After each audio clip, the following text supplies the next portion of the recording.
Elliot Voss stood at the hostess stand of the Belhaven Grill in his cleanest work shirt, holding his daughter Sadie's hand, a small hand-carved wooden bird sitting in his jacket pocket that he planned to give her the moment their food arrived.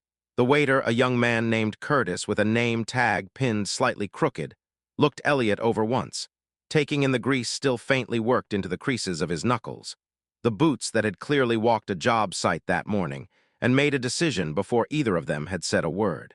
"Sir, I don't think this is really the place for you," Curtis said, keeping his voice just low enough to seem discreet, just loud enough to carry to the nearest tables anyway. "We don't serve people like you here." Sadie's hand tightened around her father's. It was her 8th birthday. She'd asked for exactly one thing all year, dinner at the restaurant with the good breadsticks, the one they only ever walked past on the way to somewhere cheaper. Elliot felt his face go hot, the particular humiliation of being judged in front of his own child. He had no idea that 4 tables over, at table 9, a 7-year-old girl had just gone completely still, staring at him with an expression that had nothing to do with the awkward scene at the hostess stand, and everything to do with a wooden bird identical to the one in his pocket, already pinned to the zipper of her own backpack. "Remember the bird? It's about to matter more than anything Curtis just said. If you believe the smallest kindnesses sometimes travel further than we ever expect, stay with me, because tonight proves it. Subscribe now so you don't miss where this goes." Elliot was 36, a single father for 3 years, raising Sadie alone since her mother left for reasons he'd never fully explained to his daughter and never spoken badly about, no matter how much it would have been easier to. He worked as a mechanic at a small independent shop across town, steady but modest pay, the kind of job that left permanent traces in the skin of his hands, no amount of scrubbing ever fully removed. He carved small wooden birds in his spare time, a habit he'd picked up from his own father years ago, mostly for Sadie, sometimes for other kids in the neighborhood who admired them. It wasn't a hobby he mentioned to strangers. It had simply become the quiet thing he did with his hands on slow evenings, the same steady, careful attention he brought to fixing an engine, turned toward something smaller and softer. Remember the carving. It goes back further than tonight, further than most people in this restaurant would ever guess. "Excuse me," Elliot said quietly, his hand still wrapped around Sadie's. "Look, I don't want any trouble," Curtis said, glancing toward the dining room as if worried about being overheard by the wrong person. "But we've had issues before with, walk-ins who can't really afford the menu. It's just easier for everyone if you find somewhere more your speed." "I have money to pay for our dinner," Elliot said, his voice low, controlled, though something in his chest had gone tight. "It's my daughter's birthday. I made a reservation." Curtis glanced at the reservation screen without much interest. "I'm not finding anything under that name. I really think it'd be best if you just—" "Excuse me." The voice came from 4 tables over, small but clear, cutting through the tension at the hostess stand with the particular directness only a child can manage without apologizing for it. Every head near the front of the restaurant turned. A 7-year-old girl in a yellow cardigan was standing up from her chair at table 9, her small hand already reaching for the strap of a backpack hanging off the back of her seat.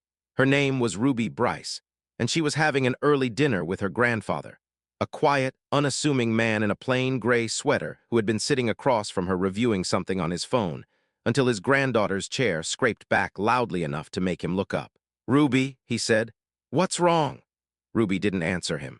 She was already crossing the dining room, backpack clutched in one hand, moving toward the hostess stand with the single-minded focus of a child who has just recognized something important and has no intention of letting the moment pass unattended. She stopped in front of Elliot and held up her backpack, the small wooden bird clipped to the zipper catching the restaurant's warm overhead light. "You made this," she said. It wasn't a question. Elliot looked down at the bird, and something shifted behind his eyes, a slow recognition working its way up through 5 years of memory. "The State Fair," he said quietly. "You were lost by the ring toss booth." "You sat with me until my mom found me," Ruby said. "You gave me this and then you left before I could even say thank you properly. I've had it on every backpack I've owned since. I never forgot your face." Before we go any further, it's worth understanding what actually happened that day 5 years ago, because the answer explains exactly why Ruby recognized a stranger's hands before anyone else in the restaurant recognized his character.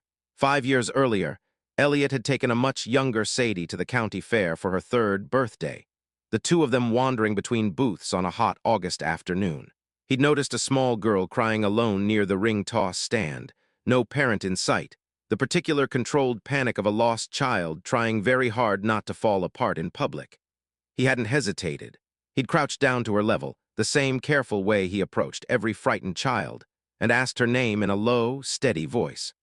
Ruby Bryce, 4 years old at the time, separated from her mother in the crowd near the funnel cake stand. Elliot stayed with her for nearly 40 minutes, keeping Sadie occupied with a half-eaten cotton candy while fair security worked to locate Ruby's family, pulling a small carved bird from his jacket pocket, one he'd made the week before and hadn't yet given to anyone, and pressing it into her hand to give her something to hold onto besides fear. When her mother finally arrived, frantic and in tears, Elliot had simply nodded, wished them well, and disappeared back into the crowd with his own daughter before anyone thought to properly get his name. He had his own child to get back to. It had never occurred to him that the moment deserved to be remembered by anyone but Ruby herself. She had remembered every detail of it for 5 years. He had genuinely forgotten the specific afternoon until she said the words "state fair" out loud. Curtis, still standing at the hostess stand, looked between Ruby and Elliot with visible confusion. "Miss Bryce, do you know this man?" "He saved me once," Ruby said, turning to face Curtis fully now, her voice carrying the particular unfiltered clarity children bring to moments adults would generally soften. "When I was lost and scared and nobody else was helping me, and you're telling him he can't eat dinner here because of his hands." Curtis's face had gone pale. "I didn't realize." "You didn't ask," Ruby said. "You just looked at him and decided." Ruby's grandfather had crossed the dining room by now, standing quietly behind his granddaughter, listening to the entire exchange with an expression that had shifted from mild concern to something considerably harder. "Curtis," he said, "a word, please." Curtis's face went from pale to genuinely alarmed. "Mr. Bryce, I didn't know you were. I was just following the usual."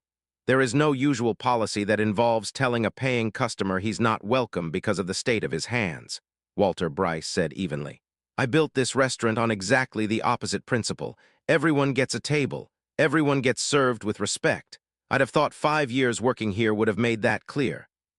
The dining room had gone quiet, nearby tables no longer pretending not to watch. "Mr. Voss," Walter said, turning to Elliot, "I owe you an apology on behalf of my restaurant, and considerably more than that on behalf of my family. I don't think you understand what you did for us 5 years ago. My daughter called me from that fairground in the worst panic of her life. She didn't stop shaking for an hour after she found Ruby safe. She never got your name to thank you properly." "I didn't need thanking," Elliot said quietly. "I just didn't want a scared kid standing alone."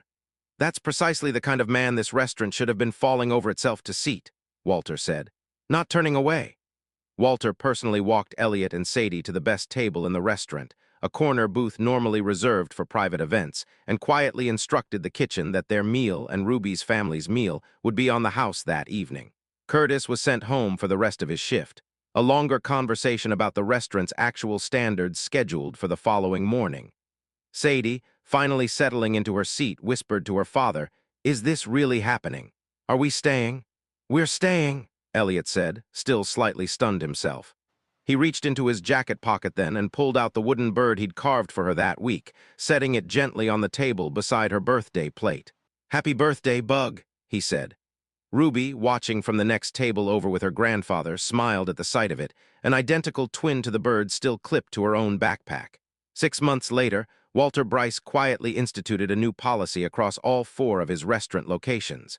A mandatory training module built specifically around the evening Curtis had made the wrong call at the hostess stand, teaching every new hire the same principle Walter had spent 30 years trying to build his business around.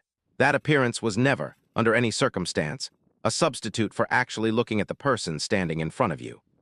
Ruby and Sadie became close friends over the following year, the 2 families sharing dinners regularly at the same corner booth that had once been reserved only for private events. Elliot still carved wooden birds in his spare time, though now there were considerably more of them. One for every child Ruby introduced him to at school who seemed like they could use something small and steady to hold on to. A year later, Ruby stood in front of her 2nd grade class for a project about someone who inspired her. "There's a man named Elliot," she read from her notebook paper, her voice small but sure. "He found me when I was lost at a fair, and he didn't even tell me his name before he left. I kept the bird he made me for 5 whole years, because it was the only piece of that scary day that felt safe. Then someone at a restaurant tried to send him away because of how his hands looked, and I stood up because I remembered something important. Kindness doesn't care what your hands look like. It only cares what you do with them. Some kindness disappears into a crowd before you can even say thank you. And some of it, if you're lucky, finds its way back to you years later, standing up from table 9, holding a small wooden bird, refusing to let it go unrecognized twice. If this one reached you, tell us in the comments about a small kindness